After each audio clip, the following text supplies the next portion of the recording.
Hai, selamat datang di channel YouTube Tahu Banyak ID. Kalau menyebut perusahaan teknologi raksasa Amerika Serikat, kita sebut saja Google, Adobe, IBM, Microsoft, dan Twitter. Perusahaan ini punya satu kesamaan. Kalian tahu apa?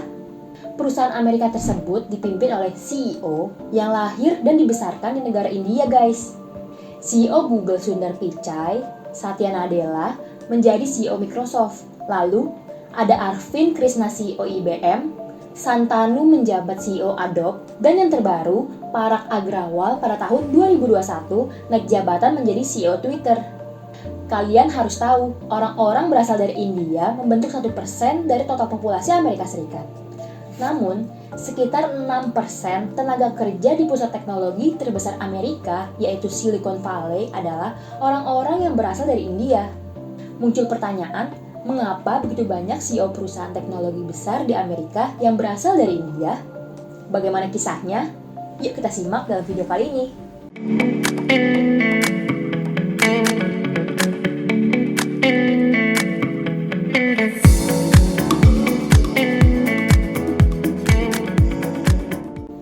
Ketika Satya Nadella mengambil alih posisi CEO Microsoft pada tahun 2014, perusahaan besar yang kita kenal itu sedang dalam kondisi buruk. Bill Gates salah satu orang yang membangun Microsoft. Dia dikenal sebagai bos yang pemarah dan berkemauan keras. Penggantinya yaitu Steve Ballmer banyak disebut orang sebagai CEO terburuk. Karena di era Steve Ballmer, Microsoft gagal berinovasi. Salah satu kegagalannya mencoba membuat Windows Phone yang akhirnya kalah dalam persaingan smartphone dengan Apple. Nadella pun masuk menggantikan Steve Ballmer. Pria kelahiran India itu mengubah budaya perusahaan. Di bawah arahannya, Microsoft memindahkan perangkat lunaknya ke perangkat non-Windows dan memperluas bisnis cloud, penyimpanan data atau semacamnya. Maka, terciptalah Azure. Pemilik inovatif dalam pemecahan masalah adalah semangat yang tumbuh di negara asalnya, yaitu India. India merupakan negara dengan populasi 1,4 miliar, terbesar kedua setelah Cina. Meski India telah membuat kemajuan yang luar biasa, khususnya di bidang teknologi di Asia, kemiskinan di negara ini masih menjadi tantangan utama. Hampir 23%, yaitu seperempat penduduk hidup di bawah garis kemiskinan. Negara India menghadapi tingkat korupsi yang tinggi, infrastruktur yang buruk, dan lapangan kerja yang sedikit. Jadi, mereka sudah menghadapi tantangan yang sulit sedari dini. Belajar menjadi lebih tangguh di tengah keterbatasan negaranya. Hal ini menjadikan banyak orang di India menjadi pribadi yang tangguh dalam memecahkan masalah. Di dunia kerja, banyak disukai oleh perusahaan. Sundar Pichai harus memecahkan banyak masalah ketika dia mengambil alih Google pada tahun 2015. Sundar Pichai menanggung tanggung jawab besar terhadap teknologi yang sedang diteliti dan dikembangkan saat itu. Soal pendidikan, Sundar Pichai belajar di Institut Teknologi, jurusan teknik di Kharagpur, negara India. Selulusnya dari sana, Sundar Pichai mendapat beasiswa di Universitas Stanford, Amerika Serikat, dan meraih gelar Master of Science. Sundar Pichai tampaknya mengikuti kesempatan ini dengan sebaik-baiknya. Untuk memuluskan jalannya, mencapai masa depan yang sukses, Sundar Pichai berusaha mengejar gelar khusus STEM, yaitu singkatan dari Sains, Teknologi, Engineering, dan Matematik. Lebih dari setengah dari mahasiswa internasional, salah satunya seperti Sundar Pichai, mengejar gelar STEM yang diadakan pada tahun akademik terakhir. Perusahaan di Amerika menyukai orang-orang dengan keterampilan khusus. Setelah lulus, Sundar Pichai menggunakan visa H1B untuk bekerja di Amerika yang dimiliki oleh seseorang profesional. Visa H1B ini banyak mempekerjakan tenaga asing di Amerika, banyak diantaranya di bidang IT.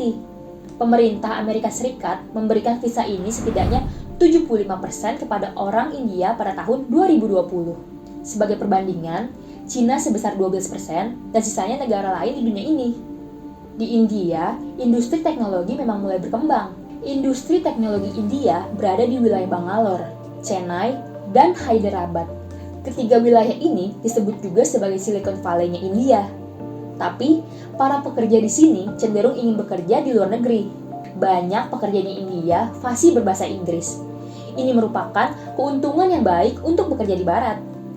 Sedangkan, untuk siswa internasional dari negara Cina, setelah lulus hampir 80% kembali ke negara asalnya. Mahasiswa Tiongkok lebih suka memulai perusahaan mereka sendiri di rumah. Lihat saja market bersaingannya Amazon yaitu Alibaba, perusahaan hiburan dan game dari Cina yaitu Tencent, aplikasi WeChat dengan jumlah pengguna sebanyak 1 miliar, dan raksasa industri teknologi yaitu Huawei. Perusahaan negara tirai bambu itu mampu bersaing dalam persaingan global. Bisa dibilang ini adalah masa transisi Cina, di mana Cina merupakan pusat manufaktur, perlahan ikut bersaing dalam bidang teknologi. Ini tidak lepas dari kebijakan pemerintah Cina mendorong lingkungan startup untuk berkembang dan mendirikan perusahaan di negaranya. Di sisi lain, India memiliki masalah. Terlalu banyak bakat yang meninggalkan negara itu untuk selamanya. India memiliki warga yang tinggal di luar negeri sebanyak 17,5 juta jiwa. Sekitar 7,7% menyerahkan paspor mereka untuk menjadi warga negara Amerika pada tahun 2020. Pemerintah India berusaha menyelamatkan bakat-bakat itu agar tidak pergi keluar dari negaranya. Terlihat semakin banyak perusahaan startup rintisan India yang tumbuh menjadi unicorn. Unicorn artinya perusahaan tersebut memiliki nilai valuasi mencapai 1 miliar dolar Amerika Serikat atau sekitar 14 triliun rupiah.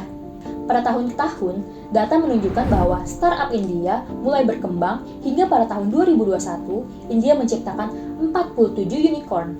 Ekosistem teknologi yang berkembang pesat ditambah oleh dukungan perusahaan investasi besar seperti SoftBank banyak mengucurkan dananya ke startup di seluruh penjuru dunia, salah satunya India. Tetapi, untuk menarik banyak orang untuk tinggal dan bekerja di negara asal mereka, kembali lagi ke salarinya ya guys. Salary di bidang teknologi harus mengejar ketertinggalannya. Menurut data dari situs kerja teknologi Dice, rata-rata pekerja teknologi di Amerika menghasilkan sekitar 98.000 dolar per tahun. Berkembangnya startup di India berimbas kenaikan salary di bidang teknologi dari sekitar 20.000 dolar menjadi 33.000 dolar per tahun, menjadikan pekerjaan di bidang ini menjadi teratas di negara India. Tetapi, tetap saja jauh lebih sedikit dari negara Amerika yang mereka ingin capai. Ketika gaji tumbuh bersama ledakan startup, mungkin sedikit lebihnya dapat menekan jumlah individu yang ingin pindah ke luar negeri. Sehingga, orang-orang berbakat dapat membangun negara tempat dia dilahirkan. Gimana menurut kalian? Menurut aku, fenomena ini gak bisa dihindarkan dan disalahkan. Karena semua manusia berhak menentukan hidup dan masa depannya sendiri. Maka dari itu, pentingnya peran serta pemerintah dan menumbuhkan jiwa nasionalisme pada setiap warga negaranya. Kalau pendapat kamu bagaimana? Tulis di kolom komentar ya. Nah, apa kamu mau mengetahui hal baru dari video ini? Kami masih berjuang untuk mengembangkan channel ini. Subscribe dan share kalian ngebantu banget agar kami bisa terus membuat konten-konten yang menghibur serta bermanfaat. See you guys!